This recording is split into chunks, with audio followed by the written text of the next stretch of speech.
जय जय राधा रमण हरि राधे। गीतांजलि में आनंद भयो, जय कन्हैया लाल की। भगवान की कृपा हो गई। भगवान कहते हैं यदा यदा ही धर्मस्य ग्लानिर्भवति भारत अभ्युत्थानं धर्मस्य तदात्मानं सृजाम्यहम्। जब जब होए धर्म के हानि बारही असुर अथम अभिमानी, तब तब हर प्रभु विविध शरीरा हरहि दया निधि सज्जन पीरा। भगवान का भजन करने वाले सज्जनों को जब जब भी कष्ट होता है और जब जब धर्म को नुकसान करने वाले लोग बढ़ते हैं, तब तब भगवान किसी न किसी रूप में धरती पर जरूर पधारते हैं। और आज तो अपने गीतांजलि में साक्षात ब्रह्म प्रकट हुए।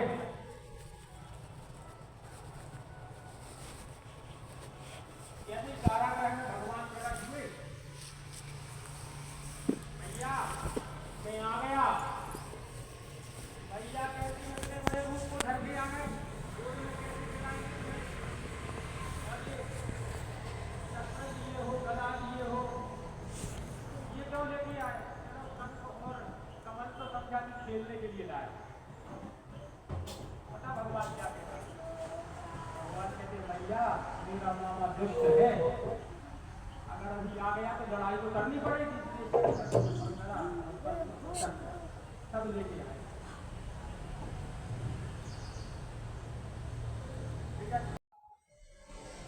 गोद में लेकर खिलाने का सुख चाहिए। कहा भैया अभी अपना वो समय नहीं है, आप बाबा से कहो हम छोटे हो रहे हैं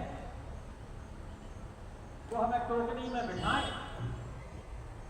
और नंद बाबा के यहाँ गोकुल में एक कन्या का जन्म हुआ है।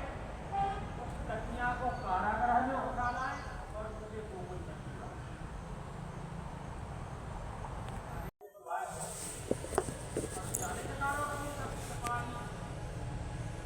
बार बार भैया की बिजली भोली है। मैंने कहा है कि मुझे अपने सिर पर बैठाओ। नंद बाबा अपने सिर पर रखे और ले जाए। वो मुझे अपने सिर पर बैठाता है, उसकी बेड़ी हथकड़ी क्या, मैं उसके माया के बंधन भी तोड़ देता हूँ। भैया बस मुझे अपने सिर पर बैठाए। अब भगवान को सिर पर बैठाओ, भगवान की माया नहीं बनी। और अगर अपने माया को सिर पर बैठा तो भगवान नहीं। भगवान आपकी माया परेशान करती है, आपकी माया बांधे हुए बिल्कुल नहीं बांधे हुए। पहले के जमाने में बंदर पकड़ने वाले होते थे। बोलो राधे राधे। बंदर पकड़ने के लिए एक घड़ा में वो चना रख देते थे। हाथ भीतर चला जाता। अब बंदर आया, बंदर ने घड़ा में से चना खाना चाहे और चना बंदर को मिले हैं बहुत दिन में, तो बंदर थोड़ी बहुत चना निकाल के थोड़ी खाएगा। बंदर को भूखा भर करेगा। बंदर ने मुट्ठी भर के चने निकालना चाहा। अब घड़े का मुट्ठा छोटा और जैसे ही मुट्ठा बांधो तो वो हाथ फंस गया खड़ा। बंदर सोचता रहा बताओ घड़ा ने पकड़ लिया, घड़ा ने पकड़ लिया। बंदर ने चनों को पकड़ा। अगर बंदर होशियार होता तो दो चार चार चना निकाल निकाल के पेट भर लेता और आनंद से खेलता रहता। लेकिन नहीं, चनों को मुट्ठा छूटने लगे हाथ से और घड़ा ने पकड़ा। हमको नहीं पकड़ा है, अपन नई माया को पकड़ के रखा। तुम सिर पर माया को बिठाओगे तो माया तुम्हें बताएगी, और तुम सिर पर कृष्ण को बिठाओगे तो कृष्ण तुम्हें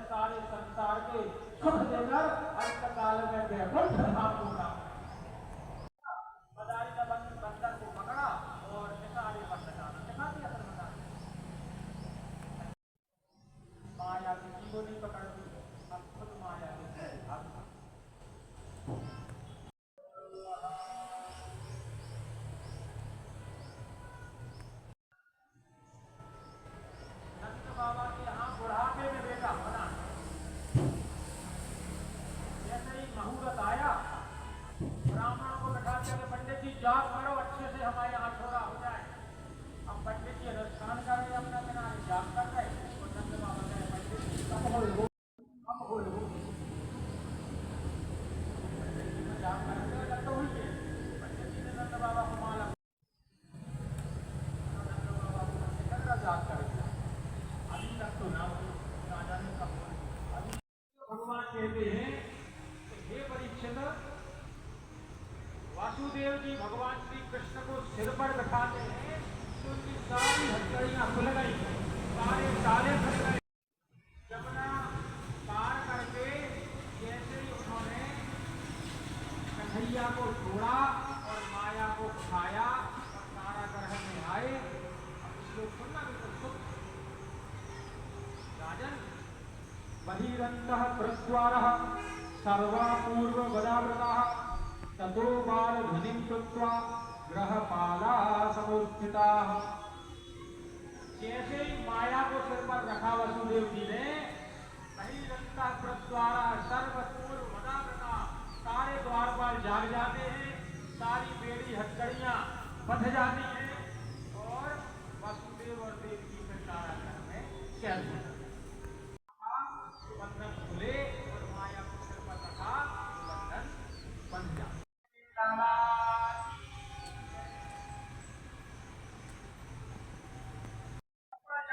अरे महाराज, 8वें गर्भ ने जन्म ले लिया है। कंस को तो वैसे ही नींद नहीं थी। कंस ने किसी से पूछ लिया हमारा काल कैसा होगा, 8वीं संतान कैसी होगी, तो ज्योतिषियों ने बता दिया तुम्हारी 8वीं संतान काली काली होगी। बोलो बांके बिहारी लाल। पर्दे की छाया आए जो कंस डर जाए, अरे हमारा काल आ गया। काल में हीरा आए तो कंस डर जाए, अरे हमारा काल आ गया। हर काली चीज से कंस डर रहा है। सिपाही आए, महाराज 8वें गर्भ ने जन्म ले लिया है, वो एक कन्या है, वो तो पुत्र होना था, लेकिन नहीं, 8वीं संतान है, उसको छोड़ूंगा नहीं, छोड़कर गया। माँ सोच रही तो कन्या है, इसको थोड़ी मामा मारेगा, ये तो अबला है, लेकिन नहीं, दृष्ट किसी को नहीं देखता।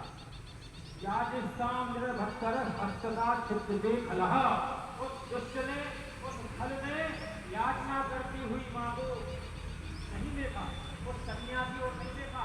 उस दुष्ट ने कन्या को छीना और वो कन्या हाथ से छिटककर अंबर में जाके अष्टभुजी देवी बना। किम मया हत्यामंतः जातः खलु तदाकृत यत्र क्वाचा पूर्य शत्रुम हिंसी त्वाम न वृथा। हे मूर्ख, तू मुझे क्या मारता है? तेरे पूर्व जन्म का शत्रु को जन्म ले चुका। और पता कन्या कहाँ जाके बैठी? इस कन्या को वसुदेव जी नंद बाबा के यहाँ से सिर पर रखकर लाए थे। कृष्ण के हाथ से छिटक कर अंबर में चली गई, अष्टभुजी देवी बन गई। आज के मिर्जापुर में माता विंध्यवासिनी के नाम से वो देवी विराजमान है। बोलो विंध्यवासिनी मैया की। अपने कन्हैया की बहन है वो।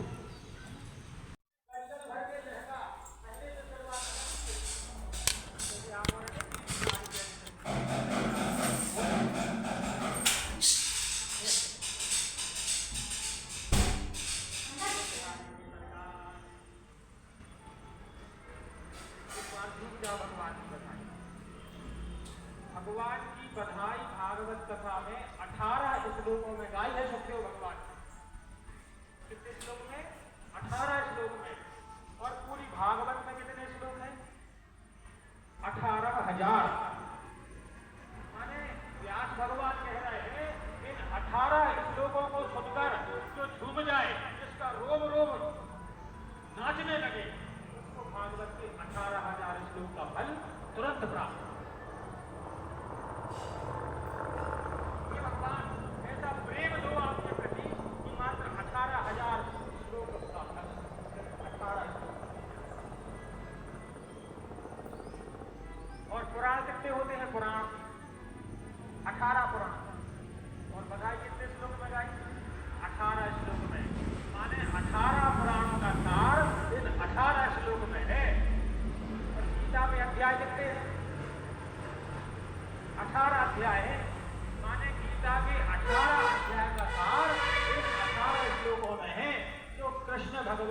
जन्म की बधाई में सुखदेव कुमार ने तो डूब जाना है। तो तेरे लाला की सुन के मैं आई, यशोदा मैया दे दे बधाई। तेरे लाला की सुन के मैं आई, यशोदा मैया दे दे बधाई। लाला जन्म से बुलवाई, यशोदा मैया दे दे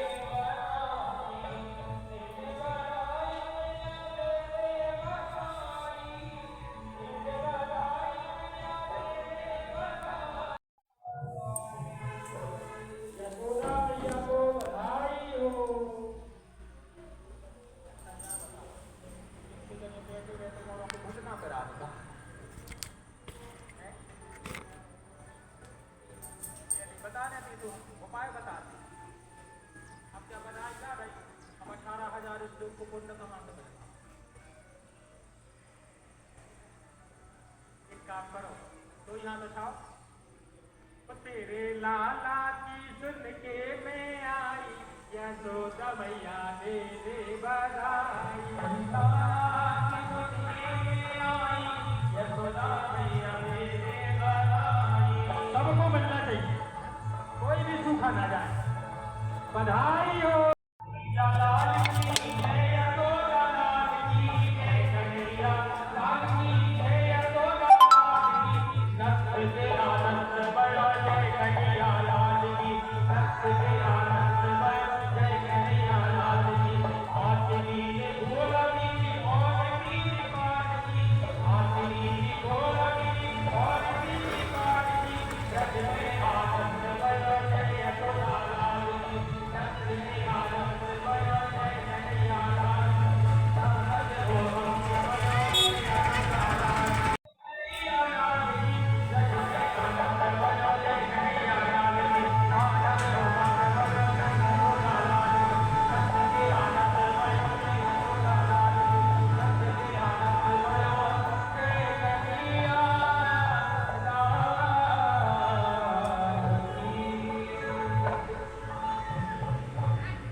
भगवान की कृपा, सबके लिए पूरी भागवत का पुण्य है।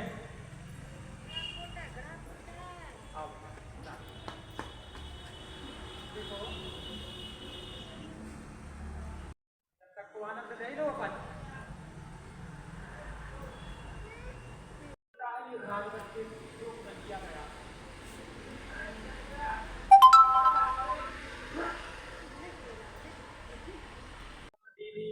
रक्षो धन्वनीश्व कर्मसु कुर्वन्तं सात्वतां भर्तु प्रयातु धानस्य तत्र ही।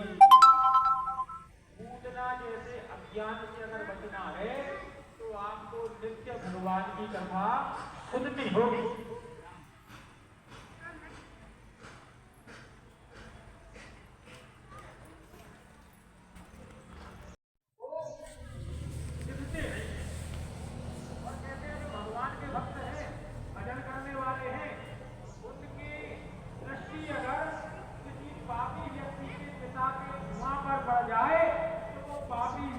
भी भगवान के धाम को चला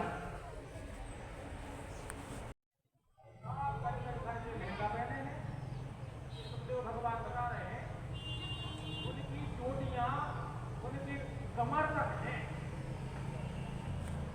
भवन में जा रही है ना, उनकी चोटियां उनकी कमर तक हैं, कमर के नीचे तक। और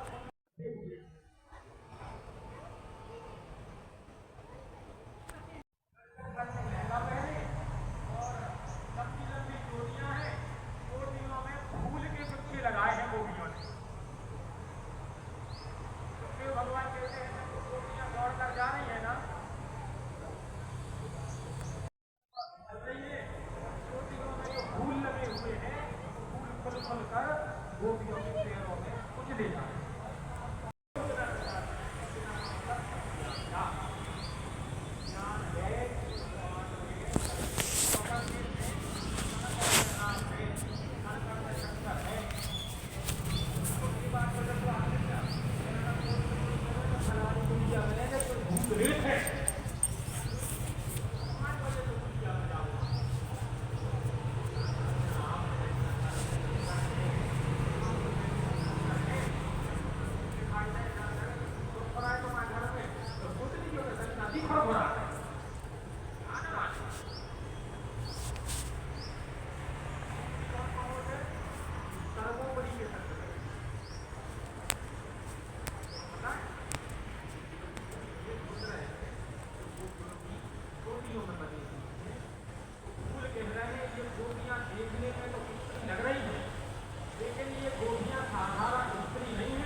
का रूप धारण करके आए हैं तो भगवान को पूर्ण रूप से प्राप्त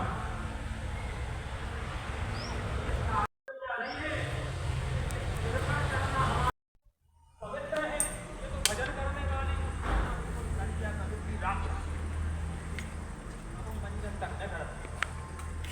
उठे और बिछौना में चाय और बिस्कुट को पड़ा तो भागे देखा दिखाना करना पड़ेगा थोड़ा कोई बने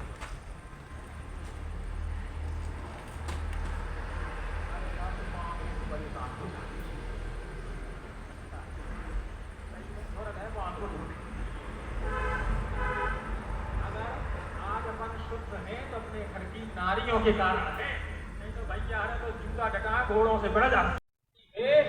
देवता उतर कर उनसे कहते थे कि तुम्हें जब जरूरत पड़े तो हमें बुलाना, तो जल से भरे हुए तालाब में चूल्हा जला के रोटी बना लेना। इतने शक्तिशाली थे राजा नल। और संयुग कहता था कि हम इसमें घुस नहीं पा रहे, रास्ता देवता का और राजा नल जैसा व्यक्ति पवित्र एक बार थका हुआ था और रात्रि में वो लघु शंका के लिए उठे और लघु शंका करके पूजा करना भूल गए।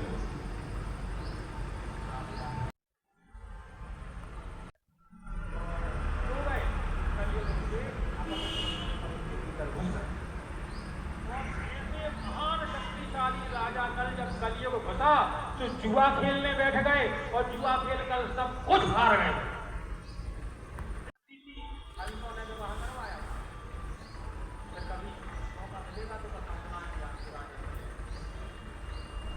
अभी तो प्रसंग सुन रहे हैं कि ऐसे महान राजा नल भी राजपाट के ऊपर जंगलों में चले गए, अपने सौंदर्य को खो बैठे, ढिंगे नाटे बन गए, काले कलूटे बन गए। उनकी स्त्री की आधी साड़ी फाड़ कर उनको लपेटनी पड़ी शरीर में और स्त्री को छूता हुआ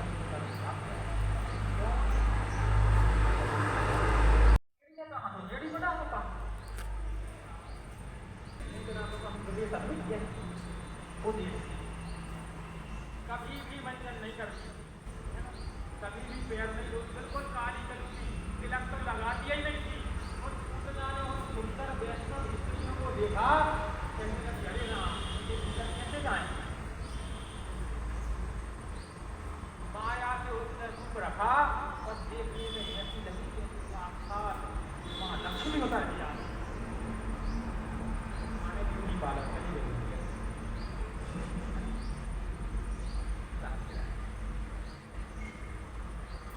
ऐसा लग रहा था जैसे साक्षात माँ लक्ष्मी आ गई।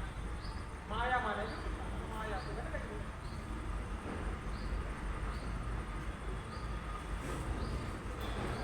अब ये क्यों कैमरा को फैल हो जाता है,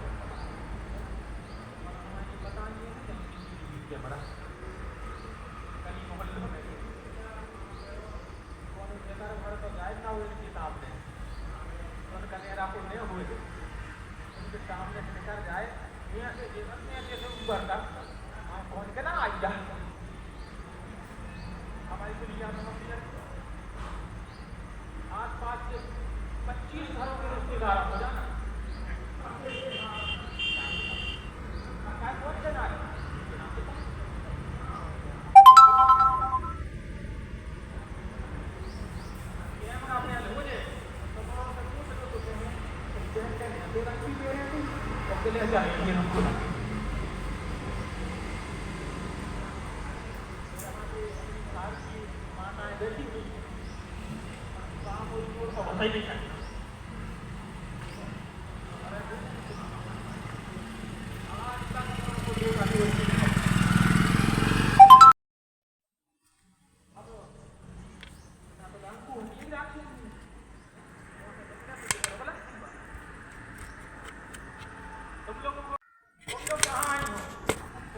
मैया के यहाँ बधाइयाँ लेने आए हैं।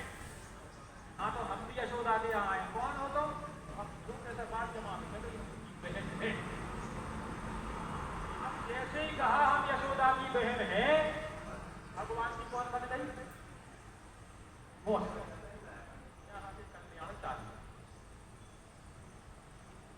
से डरो मत, भगवान को अपना बना लो। कोई भगवान को अपना बेटा बना लेता है तो बेटा बेटिया भी बनती है कि राधा जी कपड़ा पहने जो तुम्हें बनाना चाहिए तब बनाओ, बेटा बनाओ, पिया बनाओ, माता बनाओ, स्वामी बनाओ, जो बनाना है बनाओ, लेकिन भगवान को अपना बनाओ।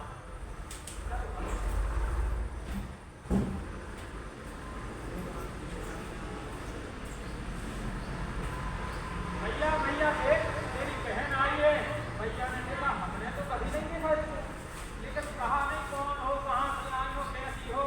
अतिथि देवो भवः, जो अपने घर में आए हैं वो साक्षात देवता है। सम्मान किया जाता है, दूसरों को सम्मान दे। अरे यहाँ पे हम बैठ भैया तो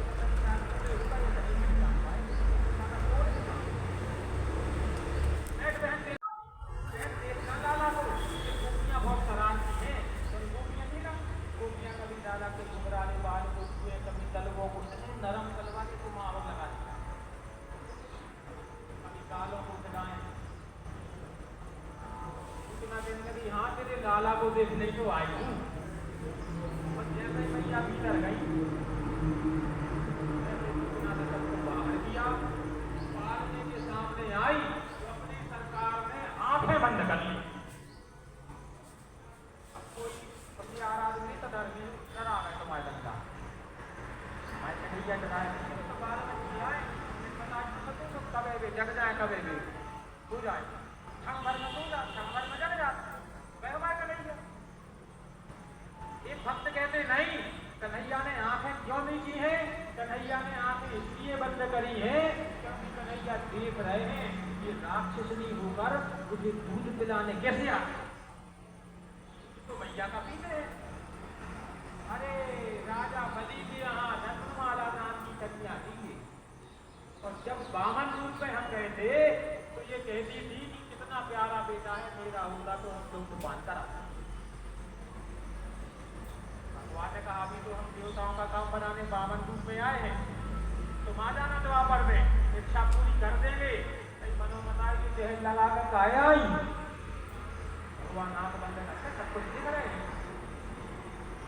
वही कन्या जब भगवान छक लेते हैं बलि, वही कन्या कहती है अगर हमारा हो तो जहर करके नहीं करते। एक भक्त कहने लगे नहीं, भोलेनाथ को भगवान याद कर रहे हैं कि शंकर जी जो जहर वहर पी को तो तुम्हारा काम आए, तो माँ और जहर पियो,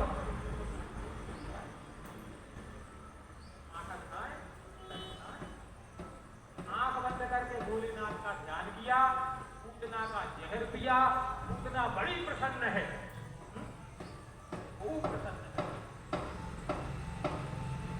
और जैसे ही कन्हैया दोनों हाथों का जोर लगा के पूतना को पकड़ते हैं, छोटे से कन्हैया है, और पूतना के प्राणों का पान करने लगे, पूतना घबरा गया, पसीने पसीने हो गई पूतना। पूतना का पीछे का पूतना माया के रूप को छोड़कर पूतना अपने वास्तविक रूप में आई। देखते ही देखते 6 कोस की पूतना हो गई, 18 किलोमीटर सागर से दरिया चली, इतनी बड़ी।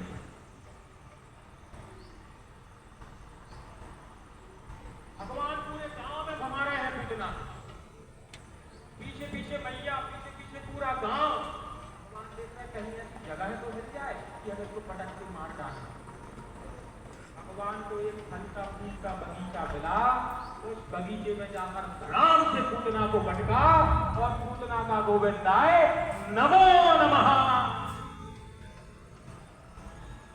बोलो नंद के लाला। देखो एक प्रश्न ये आता है कि भगवान ने फलते फूलते बगीचे पर पूतना को क्यों पटक दिया? भगवान ने पहले सत्य किया था पूरा गांव, भगवान ने कहा इस घर का फल भी,